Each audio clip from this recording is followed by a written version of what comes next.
Here's the biggest lie you've been told about money. That getting rich is about luck, connections, or being born into the right family. But what if I told you there's an actual science to becoming wealthy? A formula that's been hidden in plain sight for over 100 years. Today, we're breaking down one of the most powerful books ever written about money. And by the end of this video, you'll understand exactly why some people get rich while others stay broke their entire lives. This book has been buried, forgotten, and ignored by mainstream financial advice. But the principles inside have created more millionaires than any college degree ever could. Before we dive in, let me tell you about the science of getting rich. This book was written in 1910 by Wallace Wattles. And here's what makes it different from every other finance book you've ever seen. It doesn't talk about budgets, it doesn't tell you to cut out coffee, and it definitely doesn't give you the same recycled advice about saving 10% of your income. Instead, Wattles breaks down the actual mental and practical framework that separates wealthy people from everyone else. And the crazy part is, this book inspired Rhonda Byrne to write The Secret, which sold over 30 million copies. But here's the thing, The Secret only gave you half the story. The science of getting rich is the full picture, the complete blueprint, and it's way more practical than anything you've heard before. So what's the core message of this book? Wattles starts with something that sounds almost too simple. He says there's a thinking stuff from which all things are made, and that in its original state, this stuff permeates and fills all space in the universe. I know that sounds abstract, but stay with me because this is where it gets practical. What he's really saying is that everything around you, every building, every car, every dollar bill started as a thought in someone's mind before it became physical reality. Think about it. Your phone didn't just appear out of nowhere. Someone thought about it, designed it, built it. The chair you're sitting on, the house you live in, everything was a thought first. And this is the foundation of getting rich. Your thoughts create your reality, but not in some magical fairy tale way. In a real, concrete, scientific way. Now here comes the first major principle that most people completely miss. Wattles says you need to think in a certain way, not positive thinking, not affirmations, but something much more specific. He's talking about holding a clear mental image of what you want and holding it with faith and purpose. Here's where people mess up. They say they want to be rich, but their mind is constantly focused on bills, debt, problems, lack. You can't think about poverty and create wealth at the same time. It's like trying to drive forward while your car is in reverse. Your brain and the universe don't work that way. So the first shift you need to make is mental. You need to see yourself as already wealthy, not in a delusional way, but in a way that changes how you act, how you make decisions, how you show up every single day. Let me give you a real example of how this works. Imagine two people, both working the same job, making the same amount of money. Person A constantly thinks about how broke they are, how expensive everything is, how they'll never get ahead. Person B thinks about opportunities, growth, ways to increase their income, strategies to invest. Who do you think is going to spot the opportunity when it comes? Who's going to take action? Who's going to make better financial decisions? Person B every single time. Not because they're smarter or luckier, but because their mind is tuned to a different frequency. They're thinking in a certain way. And this is what Wattles is talking about. Your thoughts determine what you notice, what actions you take, and ultimately what results you get. Now let's talk about the second major principle, and this one is huge. Wattles says you must act in a certain way. This is where The Secret completely dropped the ball. They made it seem like you could just visualize and everything would magically appear. But Wattles is crystal clear. Thought without action is useless. You need both. You need to think in a certain way and act in a certain way. Here's what that means practically. Every action you take should be moving you toward wealth, not away from it. Every decision, every dollar you spend or save, every hour you invest, should be bringing you closer to your goal. Most people are taking random actions, hoping something works out. They're not being intentional. They're reacting to life instead of creating it. Wattles says you need to act now act with purpose, and act in alignment with your vision. Here's a key distinction he makes that changed everything for me. He talks about the difference between competitive mind and creative mind. Most people operate from competitive mind. They think wealth is limited, that someone else getting rich means less for them, that they need to fight and compete for every dollar. This creates stress, anxiety, and ultimately keeps you broke. Creative mind is completely different. It's based on the idea that wealth is infinite, that you can create value, that there's more than enough for everyone. When you operate from creative mind, you stop trying to take from others and start creating new wealth. You stop seeing business as a zero-sum game and start seeing it as an opportunity to provide value and get paid for it. This shift alone can transform your entire financial life. Let's go deeper into what Wattles means by acting in a certain way. He says every act should be strong, efficient, and focused. Don't do things halfway. Don't waste time on activities that don't move you forward. Don't spread yourself too thin. Most people are busy but not productive. They're doing 100 things, but none of them matter. Wattles is telling you to be ruthless with your time and energy. Only do things that directly contribute to your wealth. Everything else is a distraction. And here's the uncomfortable truth. Most of what you're doing right now is probably a distraction. Scrolling social media, watching TV, hanging out with people who pull you down, working on projects that lead nowhere. If you're serious about getting rich, you need to cut all that out and focus only on what matters. Now here's where it gets really practical. Wattles talks about being in the right business. He says you need to find work that you can do with passion, something you're naturally drawn to. But here's the catch. It's not just about following your passion. It's about finding the intersection of what you love, what you're good at, and what people will pay you for. Too many people chase passion without thinking about money, and they end up broke. Other people chase money without passion, and they end up miserable. Wattles says you need both. You need to find something that lights you up and provides value to others. That's where real wealth comes from. Not from suffering through a job you hate, and not from doing something you love that nobody wants to pay for. You need the middle ground. Here's another critical point from the book that nobody talks about. Wattles says you should give every person more in use value than you take from them in cash value. Read that again. Give more value than you charge. This is the secret to business, to sales, to building wealth. Most people are trying to get as much as they can for as little as possible. They're trying to rip people off, cut corners, take shortcuts, and they wonder why they stay broke. Wattles is telling you the exact opposite. Over-deliver. Give people more than they expect. Make every transaction a win for them. When you do this, people come back. They refer others. They trust you, and wealth flows to you naturally. This isn't some feel-good philosophy. This is hard business strategy. The richest people in the world are the ones who provide the most value to the most people. Let's talk about gratitude because this is another piece most people miss. Wattles dedicates an entire chapter to gratitude, and here's why it matters. Gratitude keeps your mind focused on abundance instead of lack. When you're grateful for what you have, you're sending a signal to your brain and the universe that you have enough, that you're wealthy. This opens you up to receive more. When you're constantly complaining, focusing on what's missing, comparing yourself to others, you're in a state of lack. And lack attracts more lack. Gratitude attracts more to be grateful for. I know it sounds simple, but try it. Every morning, write down 3 things you're grateful for. Watch how your mindset shifts. Watch how opportunities start showing up.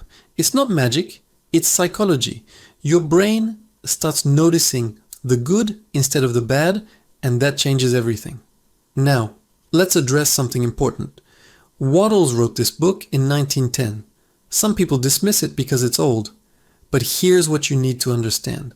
The principles of wealth haven't changed. Human psychology hasn't changed. The way value is created and exchanged hasn't fundamentally changed. Yes, the tools are different. We have the internet now. We have different technologies. But the core principles are exactly the same. Think in a certain way, act in a certain way, provide value, operate from creative mind, be grateful, stay focused. These principles worked in 1910, they worked in 1950, they worked in 2000, and they work today. The people getting rich right now are using these exact same principles, whether they've read this book or not. Because these aren't just ideas, they're laws. Just like gravity works whether you believe in it or not, these principles work whether you know about them or not. Here's one of my favorite parts of the book. Wattles talks about the importance of having a clear mental image of what you want. Not vague wishes, not general ideas, but specific, detailed vision.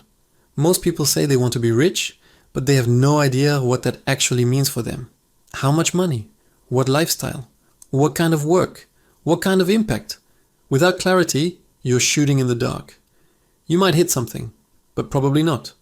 Wattles says you need to know exactly what you want, down to the details. Then you hold that image in your mind constantly. Not obsessively, but consistently. You think about it, you visualize it, you feel it as if it's already real. This programs your subconscious mind to guide you toward that reality. Your brain starts looking for ways to make it happen. Opportunities appear that you wouldn't have noticed before. It's not magic, it's how your brain works. When you have a clear target, your brain helps you hit it. Let's talk about one of the most controversial ideas in the book. Wattles says there's no lack of opportunity. That statement makes people angry because they see poverty, unemployment, economic problems, and they think he's wrong. But here's what he really means. In any situation, in any economy, in any circumstance, there are people creating wealth. There are people finding opportunities. There are people solving problems and getting paid for it. The question isn't whether opportunity exists. The question is whether you're positioned to see it and take advantage of it. If your mind is focused on problems, you'll see problems. If your mind is focused on solutions, you'll see opportunities. Two people can look at the exact same situation and see completely different things. One sees disaster, the other sees opportunity.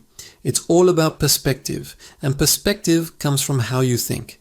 Here's another principle that separates this book from everything else. Wattles says you don't need to wait for the right conditions to start. You don't need more money, more education, more connections, more time. You start where you are with what you have. Most people are waiting for the perfect moment, the perfect idea, the perfect situation, and they wait their entire lives. Wattles is telling you to act now. Start today. Take one step toward your vision. It doesn't have to be big. It doesn't have to be perfect. It just has to be something. Because action creates momentum, and momentum creates results. Every wealthy person started somewhere. None of them had everything figured out. They just started, learned along the way, and kept moving forward. That's the difference between people who get rich and people who stay broke. One group takes action despite uncertainty, the other waits for certainty that never comes. Let me break down what Wattles calls the advancing mind versus the competitive mind again, because this is so important. Competitive mind looks at a pie and thinks there are only so many slices. If someone else gets a slice, there's less for me. This creates fear, scarcity, competition. Advancing mind looks at the same situation and says, I can bake more pies. I can create value. I can make the whole pie bigger. This creates abundance, creativity, collaboration. When you shift from competitive to advancing, everything changes. You stop being jealous of other people's success and start learning from it. You stop trying to tear others down and start building yourself up. You stop fighting over scraps and start creating wealth from nothing. This mental shift is worth millions of dollars if you actually apply it. Now here's something practical you can do today. Wattles talks about doing every task in your current position with excellence. Even if you hate your job, even if you're planning to leave, do it well. Why? Because how you do anything is how you do everything. If you're lazy, sloppy, and half committed in your current situation, you'll be the same in your next situation. Excellence becomes a habit. When you make a habit of doing everything with focus and quality, that carries over into everything you do. People notice. Opportunities open up. Doors that were closed suddenly open. Plus, it trains your brain to operate at a higher level. You become someone who does great work, and great work gets rewarded. It might not be immediate, but it's inevitable. Let's address something that stops a lot of people. Fear. Fear of failure. Fear of success. fear of looking stupid, fear of losing money. Wattles doesn't spend much time on fear because his whole philosophy is built on faith. Not religious faith necessarily, but faith that the principles work, faith in yourself, faith in the process. When you truly believe that thinking and acting in a certain way will lead to wealth, fear loses its power. You stop overthinking and start moving. You stop waiting for guarantees and start trusting the process. This doesn't mean being reckless. It means being confident in the principles. Do the work, take the actions, hold the vision, and trust that results will follow. Every successful person has this quality. They trust themselves and the process even when things are uncertain. Here's one more massive idea from the book. Wattles says you should always have the impression of increase on everyone you meet. What does that mean? It means you make people feel better after interacting with you. You add value to every conversation, every relationship, every transaction. You leave people better than you found them. Most people drain energy. They complain, they take, they bring others down. If you want to be wealthy, do the opposite. Be the person who lifts others up. Be the person who provides value. Be the person who makes others feel like their life improved because they met you. This creates goodwill, trust, and opportunities. People want to work with people who make them feel good. They want to buy from people they trust. They want to partner with people who add value. When you embody the impression of increase, wealth flows to you because people naturally want to be around you and do business with you. Let's get into why this book matters more today than ever before. We live in a time of infinite opportunity. You can start a business from your bedroom. You can reach millions of people with a phone. You can learn any skill for free on the internet. The barriers to creating wealth have never been lower, but most people are still broke.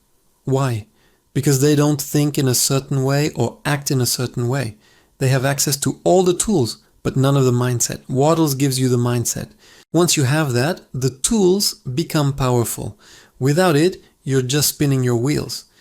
This is why people can read 100 business books, take 100 courses, and still not get results. They're focused on tactics without principles. They're trying to build a house without a foundation. The science of getting rich gives you the foundation.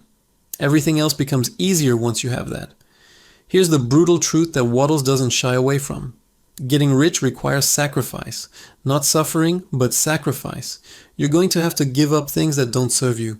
Time-wasting habits, toxic relationships, comfort, excuses. Most people aren't willing to make those sacrifices. They want wealth, but they're not willing to pay the price. They want the result without the process. And that's why they stay where they are. Wattles is clear.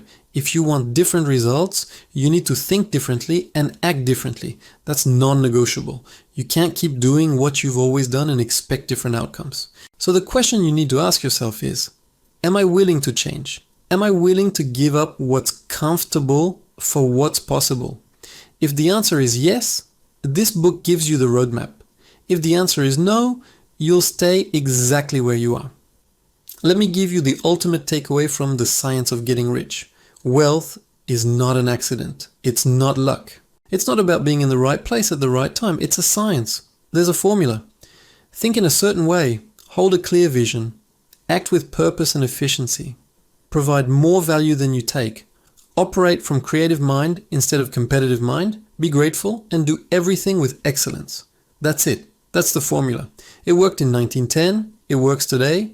And it will work 100 years from now. The question is, will you apply it? Most people won't. They'll read this, nod their head, and go back to their old ways. But if you're different, if you're serious, if you're ready to actually change your financial life, you now have the blueprint. Everything you need is in these principles. The only thing standing between you and wealth is your willingness to think and act differently.